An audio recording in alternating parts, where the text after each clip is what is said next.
गोपीजनवल्लभ Girivardhari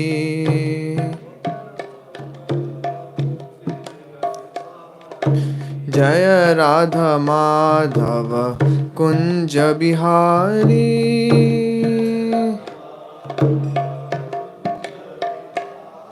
गोपीजनवल्लभ Girivardhari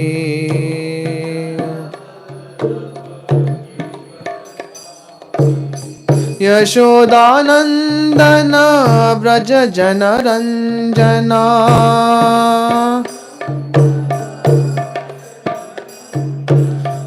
Yashodanandan Vraj जनरंजना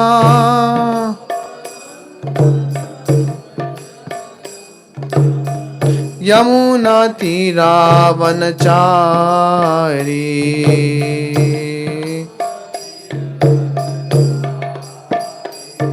Yamuna तीरावनचारी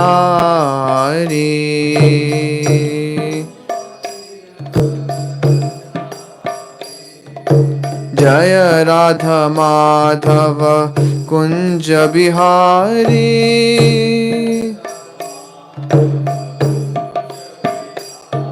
Gopi Jan Vallabh Girivardhari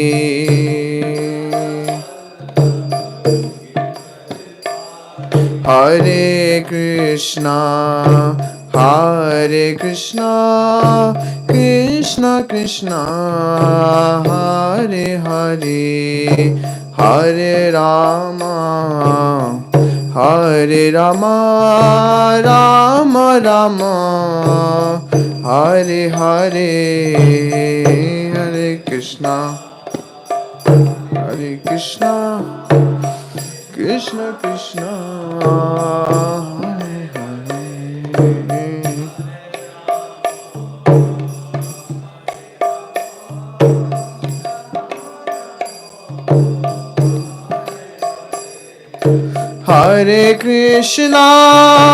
Hare Krishna Krishna Krishna Hare Hare Hare Ram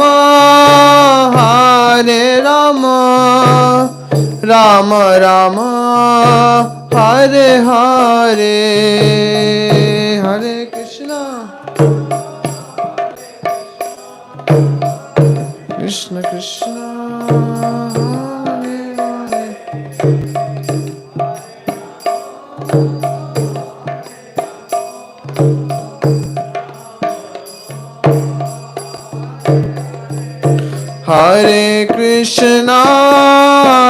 Hare Krishna Krishna Krishna Hare Hare Hare Ram Ram Ram Hare Hare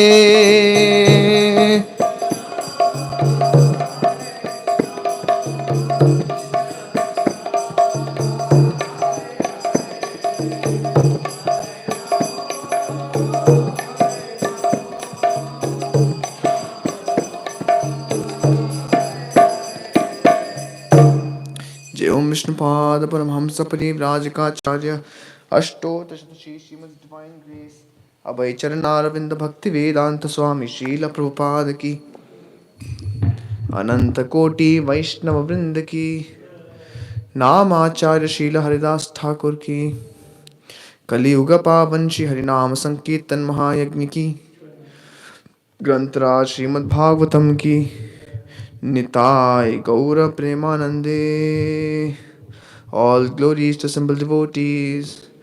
All glories to assembled devotees. All glories to assembled devotees. All glories, all glories, all glories to Sri Guru and Sri Gauranga.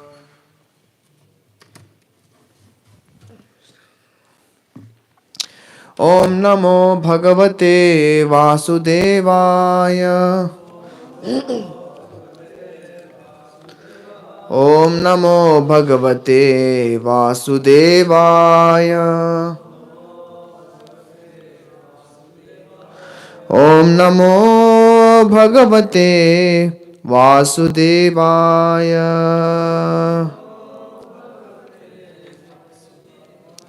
Narayanam namaskritya naram chaiva narottamam devim saraswatim vyasam tato jayamudirayet nashtaprayeshu bhadreshu nityam bhagavata sevaya bhagavati uttamaśloke bhaktir bhavati naistiki krishnaya vasudevaya devaki nandanaya cha nandagopakumaraya govindaya namo namaha. Hare Krishna, we are reading from Srimad Bhāgavatam, Canto 3, Chapter 27, entitled Understanding Material Nature, verse number 7. Sarvabhuta samatvena nirvairena prasangataha brahmacharyena maunena Swadharmena baliyasa Sarvabhuta samatvena Nirvairena prasangataha Brahmacharyena maunena Swadharmena baliyasa Sarvabhuta samatvena Nirvairena prasangataha Brahmacharyena maunena Swadharmena baliyasa.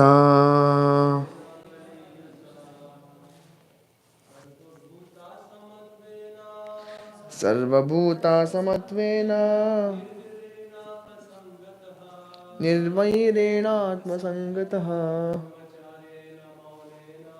Brahmacharyena maunena Swadharmena baliyasa. Sarvabhuta samatvena Nirvairena prasangataha Brahmacharyena maunena Swadharmena baliyasa.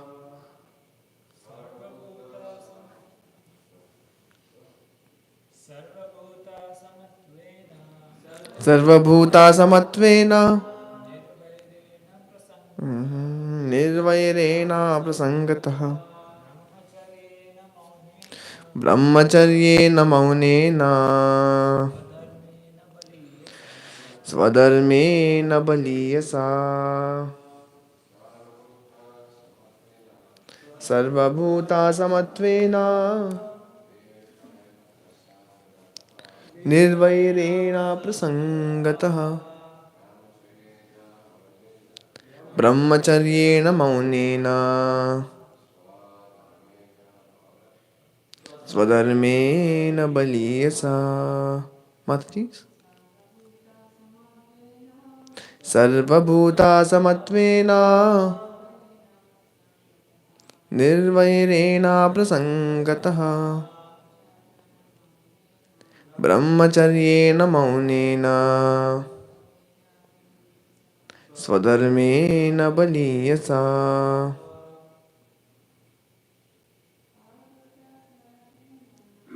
Sarvabhuta samatvena Nirvairena prasangataha Brahmacharyena maunena Swadharmena baliyasa. What word? Sarva, all. Bhuta, living entities. Samatvena, by seeing equally. Nirvairena, without enmity. Aprasangataha, without intimate connections. Brahmacharyena, by celibacy. Maunena, by silence. Swadharmena, by one's occupation. Bali yasa, by offering the result. Translation and purport by Sri Prabhupada. Sri Prabhupada ki. Translation: in executing devotional service, one has to see every living entity equally, without enmity towards anyone, yet without intimate connections with anyone. One has to observe celibacy, be grave, and execute his eternal activities, offering the results to the Supreme Personality of Godhead. Purport: a devotee of the Supreme Personality of Godhead who seriously engages in devotional service is equal to all living entities. There are various species of living entities, but a devotee does not see the outward covering. He sees the inner soul inhabiting the body, because each and every soul is part and parcel of the Supreme Personality of Godhead. He does not see any difference. That is the vision of a learned devotee. As explained in Bhagavad Gita, a devotee or a learned sage does not see any difference between a learned Brahmana, a dog, an elephant, or a cow, because he knows that the body is the outer covering only, and that the soul is actually part and parcel of the Supreme Lord. A devotee has no enmity towards any living entity, but that does not mean that he mixes with everyone. That is prohibited. Aprasangataha means not to be in intimate touch with everyone. A devotee is concerned with his execution of devotional service, and he should therefore mix with devotees only in order to advance his objective. He has no business mixing with others, for although he does not see anyone as his enemy, his dealings are only with persons who engage in devotional service. A devotee should observe the vow of celibacy. Celibacy does not necessitate that one be absolutely free from sex life. Satisfaction with one's wife is permitted also under the vow of celibacy. The best policy is to avoid sex life altogether. That is preferable. Otherwise, a devotee can get married under religious principles and live peacefully with a wife. A devotee should not speak needlessly. A serious devotee has no time to speak of nonsense. He is always busy in Krishna consciousness. Whenever he speaks about Krishna. Mauna means silence. Silence does not mean that one should not speak at all, but that he should not speak nonsense. He should be very enthusiastic in speaking about Krishna. Another important item described here is swadharmena, or being exclusively occupied in one's eternal occupation, which is to act as the eternal servitor of the Lord, or to act in Krishna consciousness. The next word, baliyasa, means offering the results of all the activities to the Supreme Personality of Godhead. A devotee does not act on his personal account for sense gratification. Whatever he earns, whatever he eats, and whatever he does, he offers for the satisfaction of the Supreme Personality of Godhead. Om Ajnanaatimirandasya Jnananjanashalakaya Chakshurunmilitam Yena Tasmai Shri Gurave Namaha. Nama Om Vishnupadaya Krishna Presthaya Bhutale Srimate Bhakti Vedanta Swamin Niti Namine Namaste Saraswate Deve Gauravani Pracharine Nirvishesha Shunyavadi Paschatya Desha Tarine Vancha Kalpatarubhyascha Kripa Sindhubhya Evacha Patitanam Pavanebhyo Vaishnavebhyo Namo Namaha. Jaya Shri Krishna Chaitanya Prabhu Nityananda Shri Advaita Gadadhara Shivasadi Gaura Bhakta Vrinda. Hare Krishna Krishna Krishna Hare Hare Hare Rama Rama Rama Hare Hare. In executing devotional service, one has to see every living entity equally, without enmity towards anyone, yet without intimate connections with anyone. One has to observe celibacy, be grave, and execute his eternal activities, offering the results to the Supreme Personality of Godhead. Hare Krishna. I welcome all of you to our morning Srimad Bhāgavatam class. I beg the blessings of all the assembled devotees so that I can speak from the purpose of Srila Prabhupada without any mental speculation or concoction.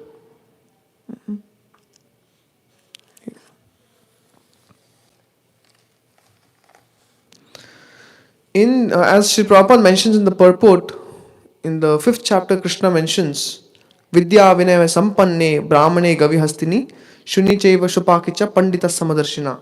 A learned person is one who can see things properly. That means he can see all, whether it be an elephant, a dog eater, a brahmana, or any of these. He can see all of them equally.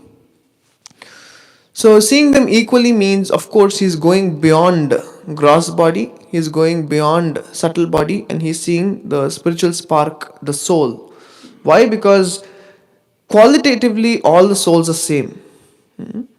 Satchidananda.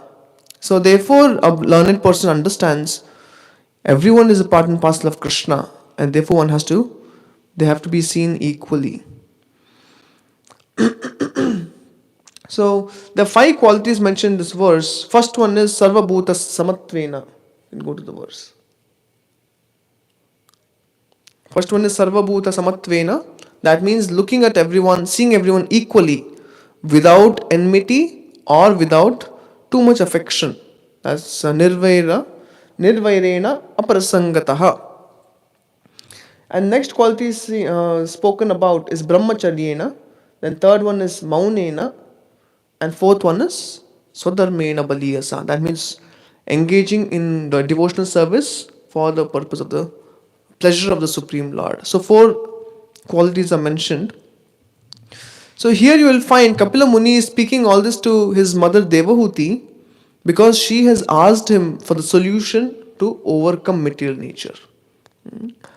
So though this chapter is entitled Understanding Material Nature, if you take a look at this chapter, about 75 to 80% of the chapter is just glories of devotional service, isn't it? Because if we actually understand material nature, one thing becomes clear. Actually, 2 things become clear. One thing becomes clear that it is harsh, we don't want it, but we cannot overcome it on our own. Second point is, what becomes clear is we need devotional service or service to Krishna to actually overcome material nature. Daivihi esha gunamayi mama maya duratyaya. Krishna is telling, my material nature is very difficult to overcome. So therefore, in this verse, Kapila Muni is mentioning the qualities of those who are interested to overcome material nature. How many of you present here, you're really interested in overcoming material nature? Okay. We all want to overcome material nature, so therefore Kapila Muni is giving us a hint. First one is Sarva Bhuta Samatvena. See, actually in 2nd chapter of Bhagavad Gita, Krishna gives, towards the end of the 2nd chapter, he's explaining the behavior of a perfect person. Because Arjuna asks, Krishna, you are speaking big philosophy about Atma Gyan, then science of the soul. Are there people living in this world like that, who have this knowledge? Even if they are such people, how do I recognize them? Siddha prajnasya ka bhasha samadhi tasya keshava. Sitadi kim prabhasheta kimasita vrajeta kim. Arjuna is asking Krishna, how does such a person walk? How does such a person talk? What is his language? What is his behavior? And then from verse 2.55, I think, 2.55 to 2.72, Krishna is just giving the explanation, a description of such a person, of a perfect person. So we also want to be perfect. I mean, how do we understand who is a perfect person? That person whose behavior is so attractive, whose qualities are so attractive to the Supreme Lord, it's so pleasing to the Supreme Lord, such a devotee is a perfect person. How do we know if we are pleasing the Supreme Lord by our behavior? Krishna says. How does such a person behave? Isn't it? So, in that second chapter, Krishna says, one of the aspects is, Yada samharate chayam kurmongani va sarvashaha. Such a person is very cautious about entertaining Maya. He never entertains Maya. Whenever there is opportunity for Maya, like a tortoise, he immediately withdraws his limbs, withdraws his mind. And as soon as there is an opportunity for Krishna service, for chanting and dancing, immediately his limbs are out. Like this, one after another, how a perfect person deals with material desires. How does a perfect person deal with senses? Everything is explained in the second chapter of Bhagavad Gita. Similarly, you can say this is an extension. How does a perfect person behave? Or how does a person wanting to attain that perfection behave? First one is, he will not deal with different people differently. That means he doesn't create friends and enemies. You will find examples of Prahlad. When Prahlad was taken to Demon Institute of Technology, as we say it. So when he was taken to his university, he said, I don't like the studies of economics and politics because it involves studying subjects. I mean, it involves studying and making a partition between people. I have to categorize some people as my friends, some people as my enemies. Therefore, one cannot be equipoised. And therefore, Prahlad says, I don't want such studies. He rejects all the studies. So, in this way, you will find the great devotees have always seen the living entities equally. Another such great devotee is the example of Sri Prabhupada, who didn't make any distinction. He never said Krishna consciousness only for a certain set of people, isn't it? He was ready to give Krishna consciousness to anyone who was ready to take it up. Prabhupada made a statement. Actually, when Lord Chaitanya Mahaprabhu was passing through Jharikanda forest, he, by his, Krishna Prem, could even make animals into devotees. So Sri Prabhupada said, at least let us make humans into devotees. Isn't it? Why? No distinction. Anyone can practice Krishna consciousness, whoever is ready to take it up. So, when we talk about seeing people equally, Sarvabhuta Samatvena, what are the challenges in looking at people equally? So, in Nectar of Instruction, the 5th verse talks about this. No, 6th verse talks about this.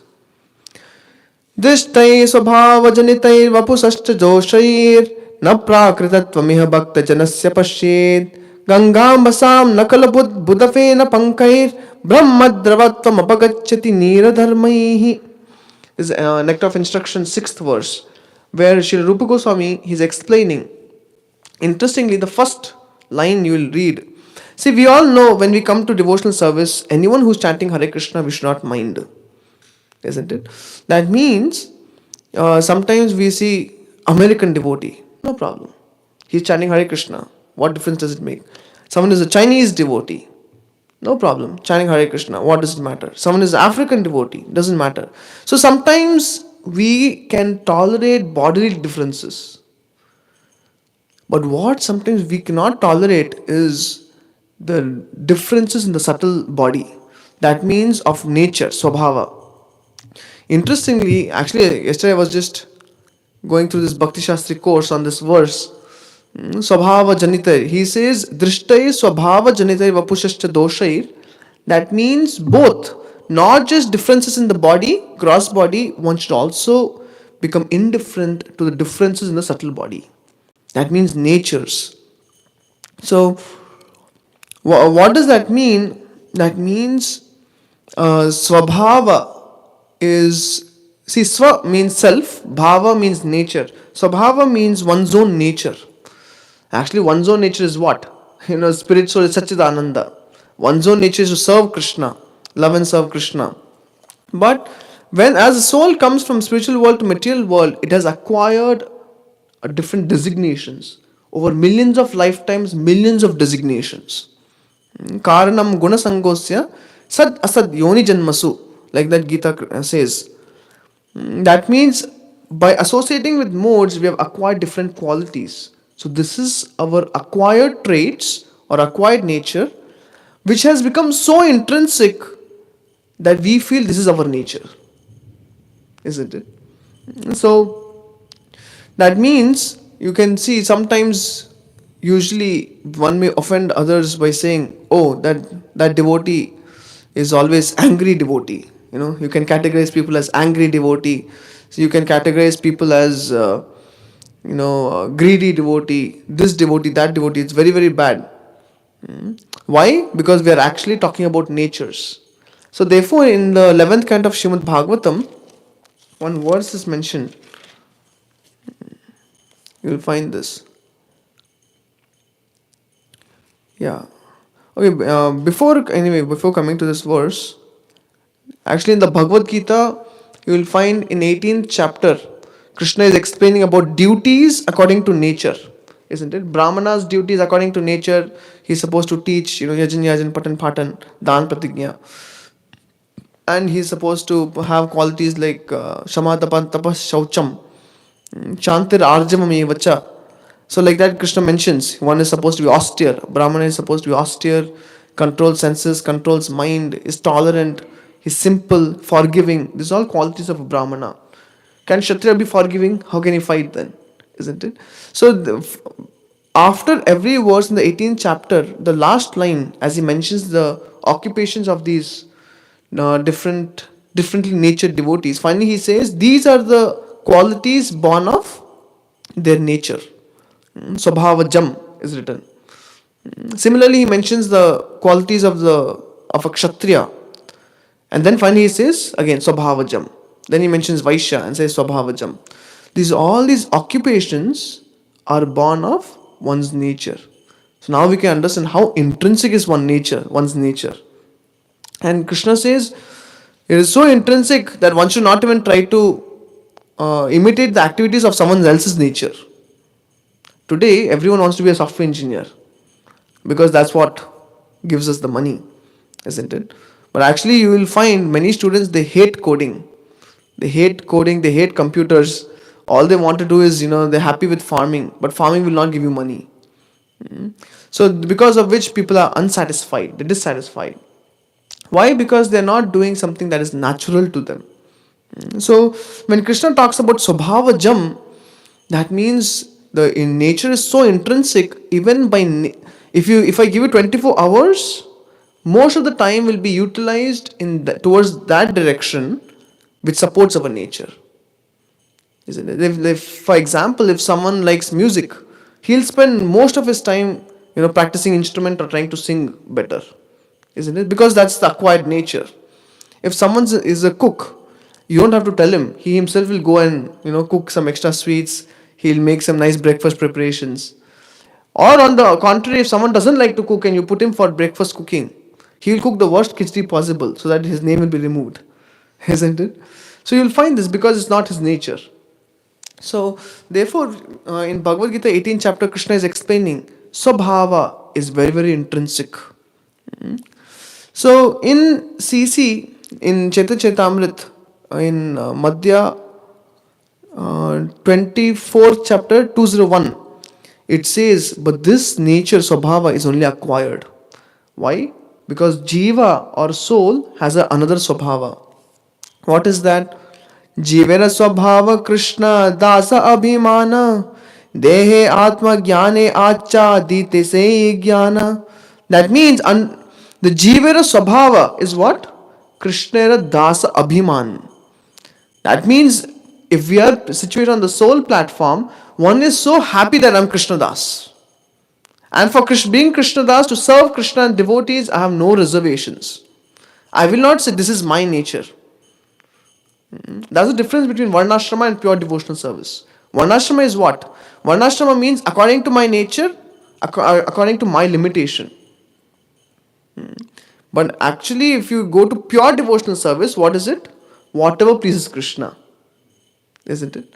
That means even though one may have a Brahminical nature, one will still clean the temple hall. He will not say, no, I'm not a Shudra. Can someone else do it? Isn't it? So one will do whatever it takes to please Krishna. That is pure devotional service. Whereas Varnashrama is limited. And therefore, in the dialogue between Ramananda Rai and Chaitanya Mahaprabhu is asking Ramananda Rai for the ultimate truth, and Ramananda Rai starts with Varnashrama. And what does Chaitanya Mahaprabhu say? Eho bhaiya, aage kaho aar. That means he is saying this is external. Speak of something much deeper or higher. So, if one sticks to one's own nature, yes, it is very easy to practice devotional service when we do it according to one's nature. And generally, that's how it is, for us, it's easy to cultivate Krishna consciousness. But one should also be ready to go out of one's nature if Guru wants it. That's the point. So, this verse says, Jivera Swabhava Krishna Das Abhiman and Dehe Atma Jnane Achadite Se Jnana. That means under the influence of Maya, one actually thinks oneself to be this body and thinks, no, my body is weak, I cannot do this service. My body needs sleep, I cannot get up early in the morning for Mangalarti. And so on and so forth. Why? Because one's mind has become absorbed in the false platform of thinking I am this body. So, in the 11th canto, 14 chapter 26th verse, I'm just telling you the reference in case someone is enthusiastic to put it up on the screen. But anyway, I can read it out. Yatha yathatma parimrijyate sau mat punyagata shravanabhidhanaihi tatha tatha pashyati vastu sukshmam chakshuryatay vanjana samprayuktam. In this verse it is said, just as a diseased eye cannot see properly, and doctor as he medicates a medicine for the eye, and as the eye gets cured, you can see better and better. Similarly, as we hear and sing the glories of the Supreme Lord, more and more the heart gets cleansed. Then it is said, Tatha Tatha Pashyati Vastu Sukshmam. That means as we make progress more and more in devotional service, you can see things or you can see subtler and subtler truths. That means the gross materialist, he is not able to see the most clear fact that this material world is not going to make him happy. He is not able to see it.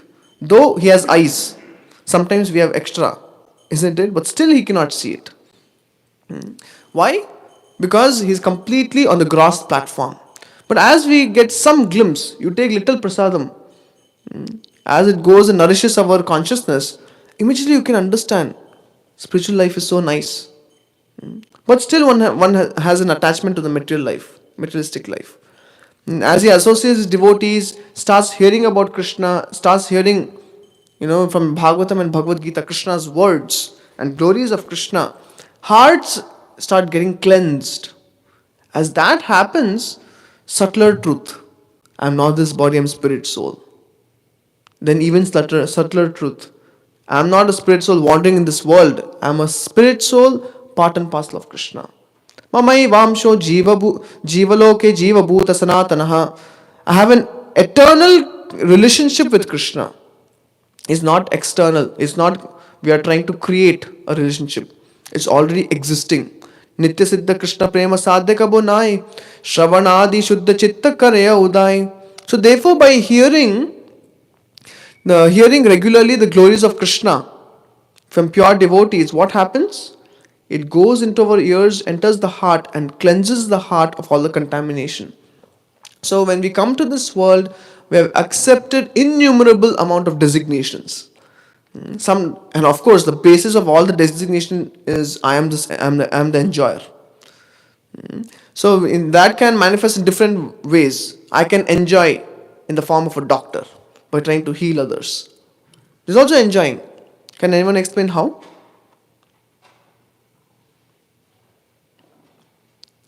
Any idea? Yeah?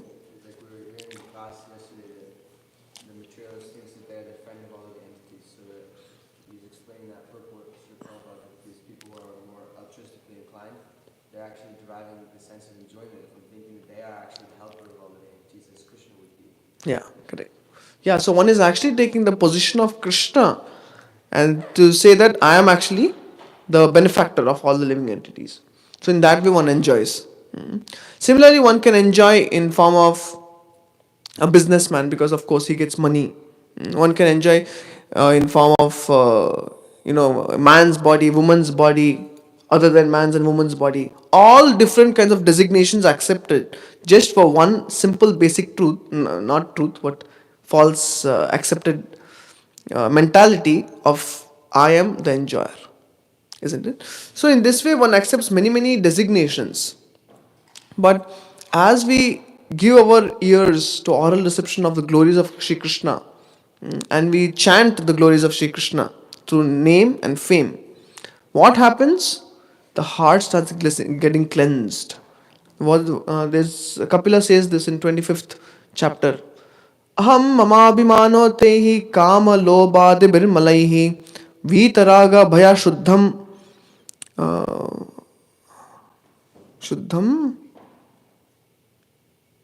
Anyway, I forget the last line. So he says, actually, the whole cause of material existence is ahanta and mamata, the false ego, thinking that it's all about I and me, I and my, bubble.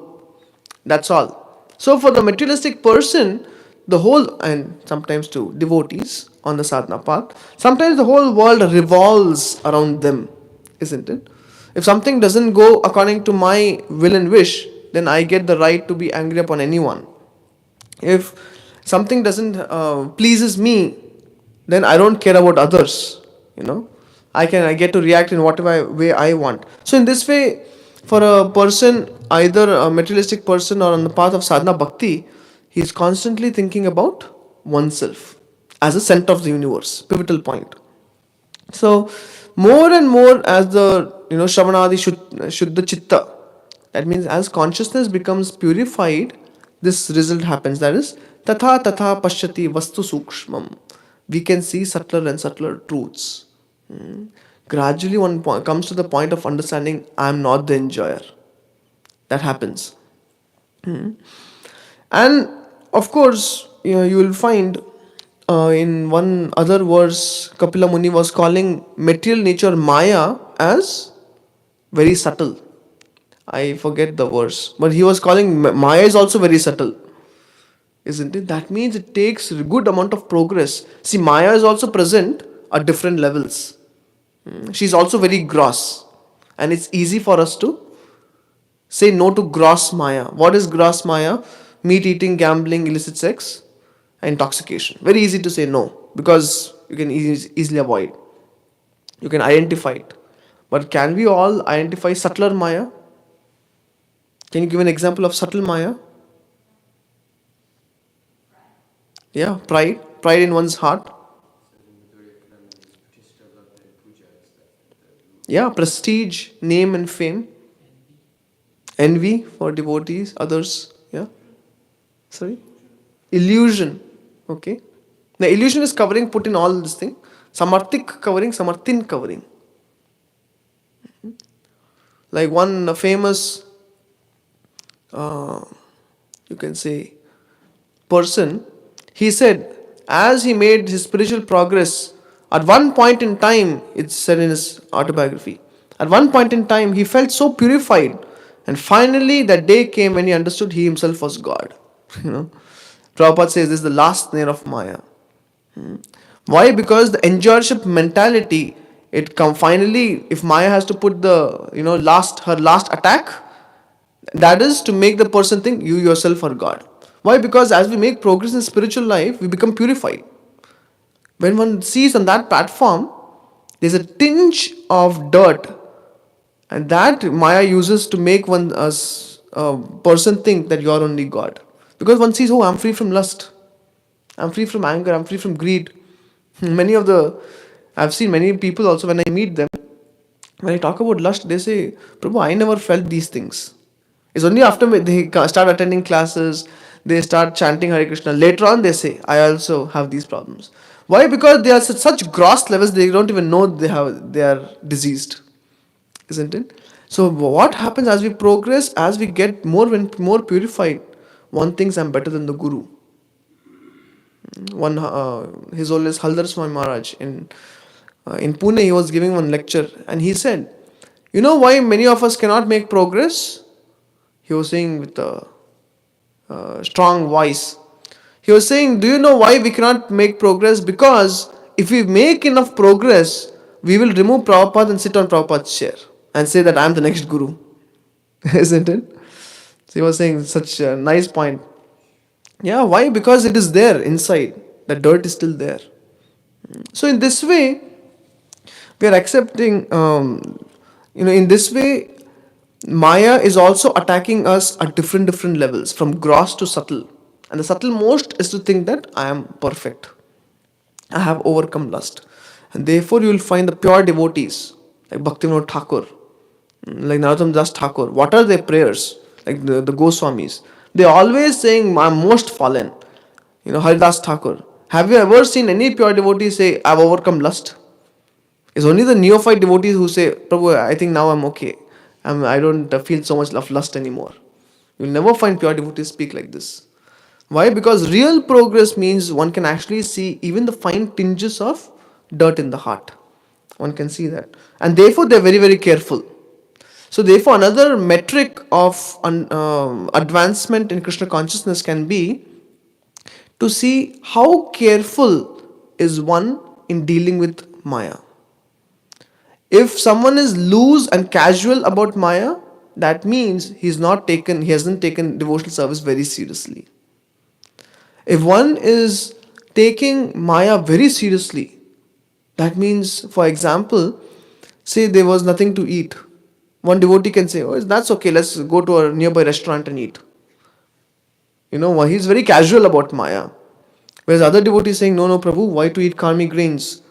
Karmic grains give you karmic brains. Isn't it? So why you want to contaminate your consciousness? How will we chant tomorrow? So better we'll just take some fruits. See how cautious this devotee is? So in this way, advancement in Krishna consciousness also is reflected in how careful we are in protecting our Krishna consciousness, because we value it now. Why? Because casual behavior leads to casualty. Isn't it? We don't want to be a casualty in Krishna consciousness. We want to be Krishna conscious life throughout our lives. So, in this way, on account of contamination in the heart, we accept many false designations. And this is shown in this dialogue between Jadabharat and Rahugana. See, I'll just quickly read. This is not the one. Wait just a minute. Okay. So here the king is chastising Jarabharata. When the king saw that his palanquin was still being shaken by the carriers, he became very angry and said, "You rascal, what are you doing? Are you dead despite the life within your body? Do you not know Do you not know that I am your master? You are disregarding me and are not carrying out my order. For this disobedience, I shall now punish you just as Yamraj, the superintendent of death, punishes sinful people. I shall give you proper treatment so that you will come to your senses and do the correct thing." Immediately you can understand. Rahugana is thinking that he is the master. He is the enjoyer. So next verse says, thinking himself a king, King Rahugana was in a bodily conception and was influenced by material nature's modes of passion ignorance. Due to madness, he chastised Jarabharata with uncalled for and contradictory words. How is it contradictory? You will find out.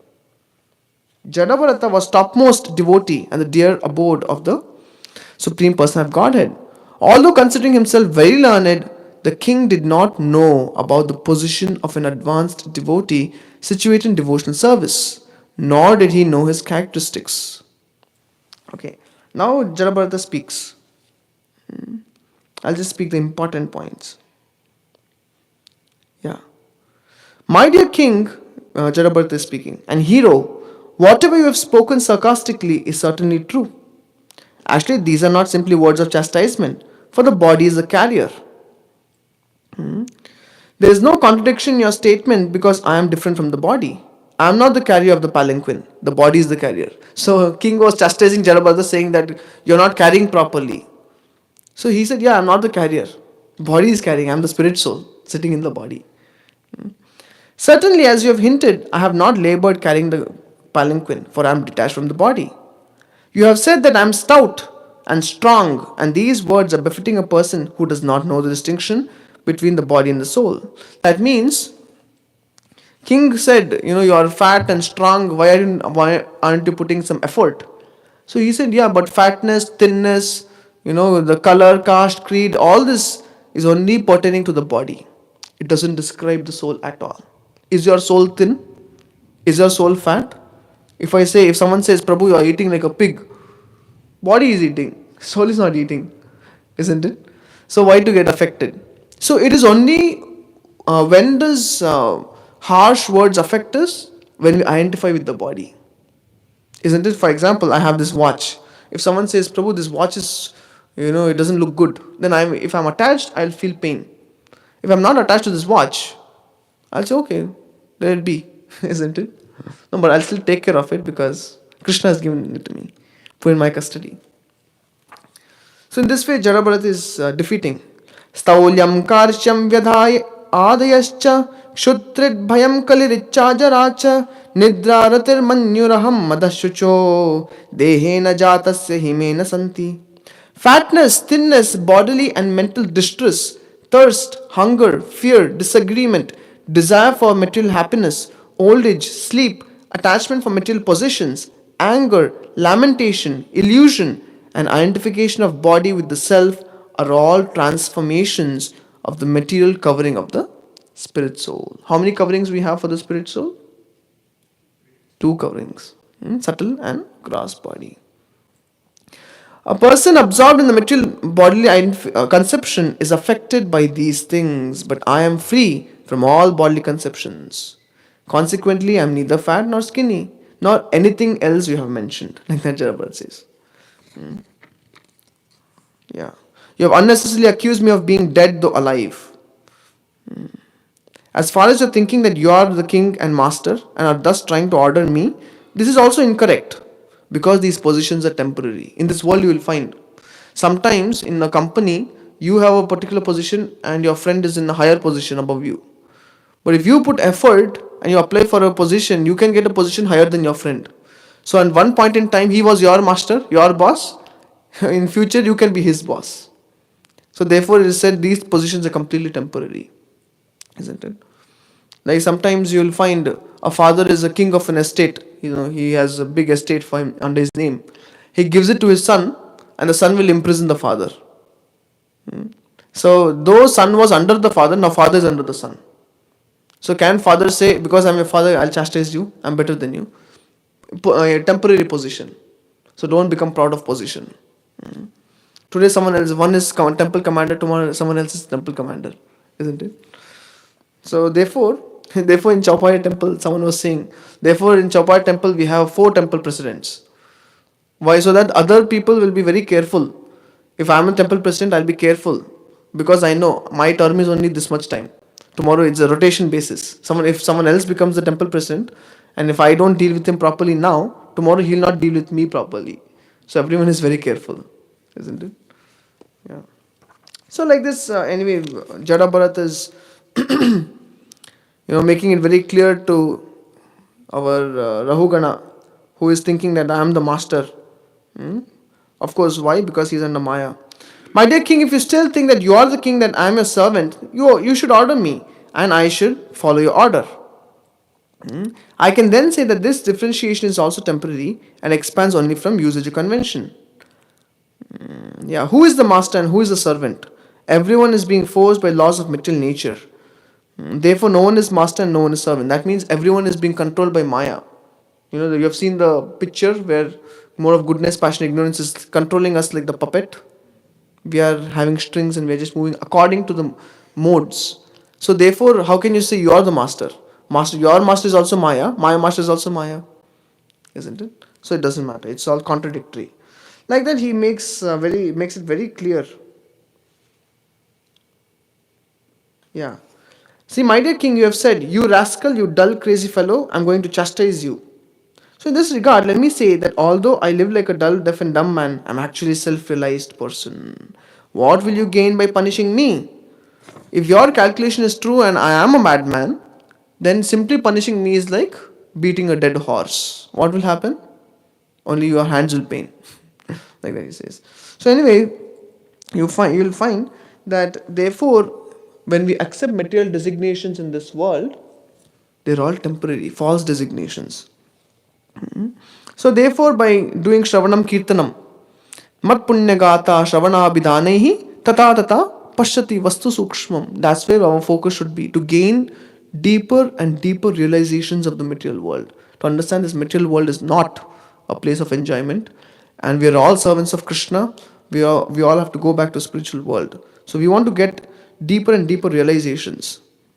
And as we cleanse our heart, then Naham Vipro, Nacha Narapati, Nami Vaishyana Shudro, Naham Varni, Nacha Grahapati, No Manasto Thitva, Kintu Proda Nikala Paramananda Purnamritabder, Gopi Bharto Padakamalayur, Das Anudas. So as we cleanse our false designations in the heart, as we purify the heart, then we get the understanding, I am simply the servant of the servant, or servant of Supreme Lord Krishna, who is the maintainer of gopis. Like that. So regarding Swabhava, with this I'll conclude. In this, I wanted to say this verse in 11:28 Bhāgavatam. This is said. If you can repeat. But you have to hear attentively to repeat because it's not put on screen. Parasvabhava karmani yap prashansati nindati sa ashu bhrashate swarthad asati abhiniveshataha. Yeah. This is such an important verse. What does it say? Parasvabhava karmani yah prashansati nindati. That means if one in association starts discussing about one's nature, either glorifying it, prashansati, or condemning it, nindati. So ashu means very soon, very quickly, brashyate swarthad, he will get deviated in his self-interest, real self-interest, and asati abhiniveshataha, and mind will completely be absorbed in materialistic life. Again he'll get entangled. How? Simply by glorifying or condemning one's nature. So therefore in NOI 6 verse it is said, Drishtai swabhava janite vapushascha doshay. So we should not look at living entities not just by their physical appearance, nor should we look at them by their natures. We should not point out their faults in nature, because natures are acquired after spending too much time, many lifetimes in the material world. So of course, though we don't point out, when we deal with them, we deal with them as if, as they are devotees of the Supreme Lord. We don't blame their natures. But practically speaking, we have to also deal with the nature. So therefore in 3.28.9, I think it is, when it is, Kapila is explaining about devotional service in the mode of ignorance. In the purport, Sri Prabhupada quotes Vishwanath Chakravarti Thakur and says, people who do not know how to behave, devotees, if they do not know how to behave, if they don't have enough Vaishnava etiquettes, if they lack in so many such aspects, you can keep distance from them. But don't forget to respect them. Isn't it? Therefore, NOI also says the same thing. You look at a neophyte devotee, offer obeisance in the heart. Look at a Madhyama, offer physically. And look at Uttama, you have to praise him, something like that. So, therefore, though we respect everyone as devotees, we still, and it is proper to keep distance from devotees who cannot make us Krishna conscious. So therefore, it is explained, if you meet anyone less Krishna conscious than you, give your association, don't take their association. If you meet someone who is more Krishna conscious than you, then you take the association. Therefore, when Srila Prabhupada is speaking to all these reporters and so many people in his travels, you will find reporter will ask one small question. Prabhupada will speak a big paragraph. Isn't it? Then the reporter will put one more comment. Prabhupada will speak another big paragraph. Why? Because Prabhupada is giving association. He is not hearing so much from them. Similarly, we have to give our association to people who are less Krishna conscious. And if someone is more advanced, we have to hear from them. We have to be humble enough to hear from them. So therefore, we should never talk about someone else's nature. We should never discuss like that. It's very, very bad. Immediately, ashu, sa ashu, brashate swartat, asati abhiniveshataha. Immediately one will go into dualities again, entangled by dualities, illusory dualities, like that. So in this way, when we become indifferent to how people look, vapushista doshai, that means the dosha, faults in their form, form or any physical body, and faults in their nature, then we can respect each and every living entity as spirit soul, part and parcel of Krishna, and then we can truly do the first thing mentioned, sarva bhuta samatvena. Then we can actually deal with everyone equally. Look at everyone equally, respectfully. And then it says nirvairena aprasangataha, not with enmity, nor with too much attachment also. Why not too much attachment? Mother Kunti says, Ata Vishveshwa Vishwatman Vishwakeshu Swakeshu me Sneha Pasham Imam Chindi Dridam Pandushu Vishnishu. That means she is telling, my dear Lord, the Lord of the universe, please destroy my connections with my Pandavas, with the Pandavas and the Vrishnis. These are the only two connections she has, and both are devotees. Then what does she want to destroy? The material connection with them. She wants to destroy the material aspect of that relationship and only maintain spiritual relationship. After praying, she was still staying with the Pandavas. Isn't it? So therefore, aprasangataha means attachment should be there, but attachment on a spiritual platform means attachment with Krishna in the center.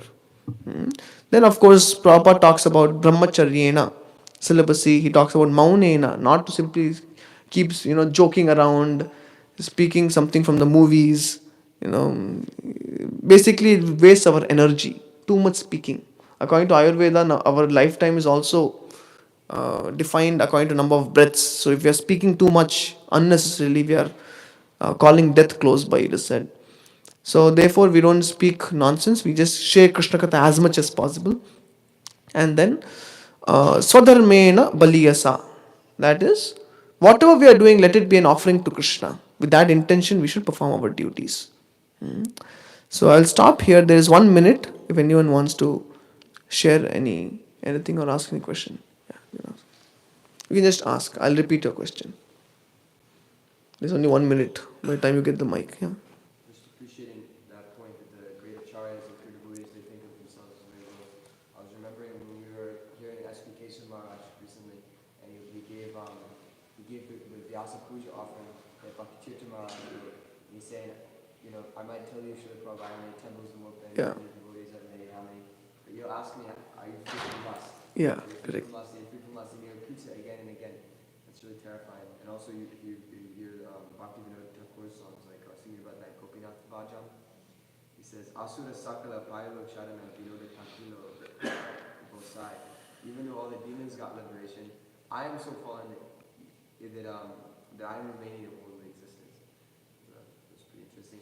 And then also appreciating your point that you can associate with devotees and you can still do so on the basis of their qualities.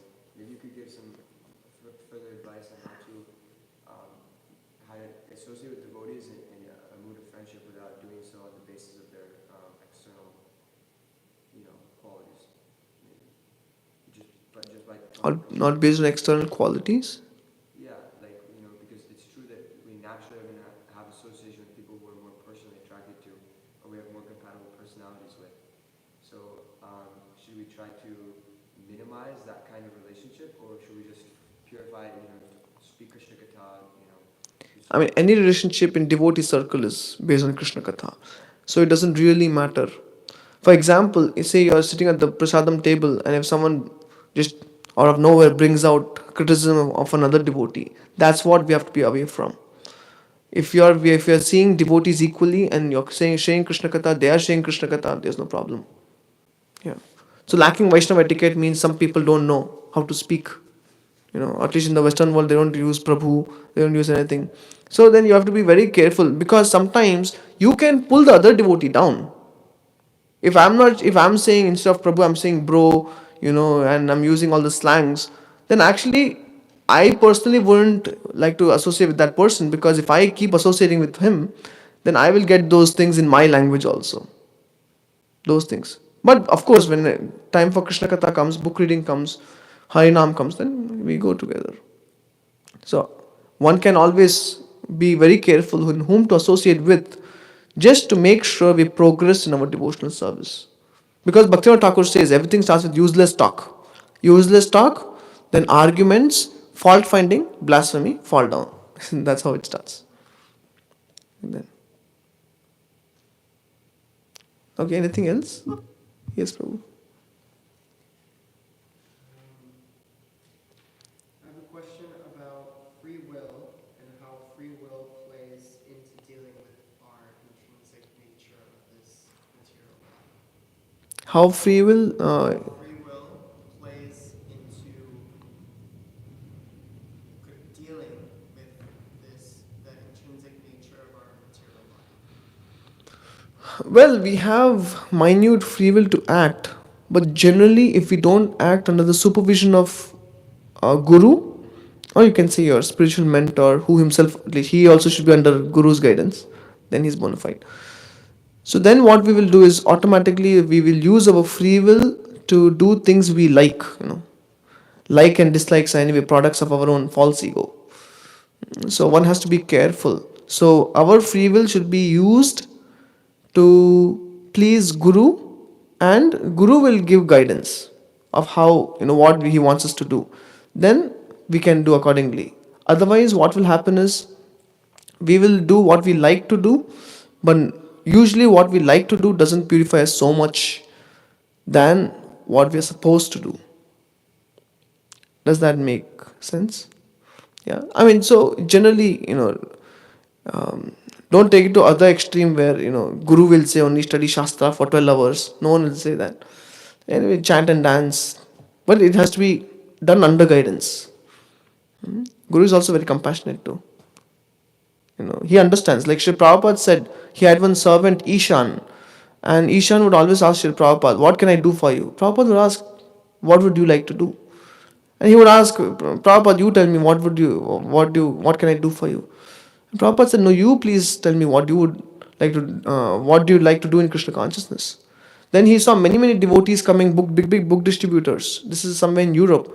They were coming and giving scores and everything, and Ishan was becoming a little discouraged that he's not doing so much. Then finally, Sri Prabhupada said, "Just tell me what you want to do." And he said, "Prabhupada, I have some experience of building something. So I can make these drums because the clay drums get spoiled."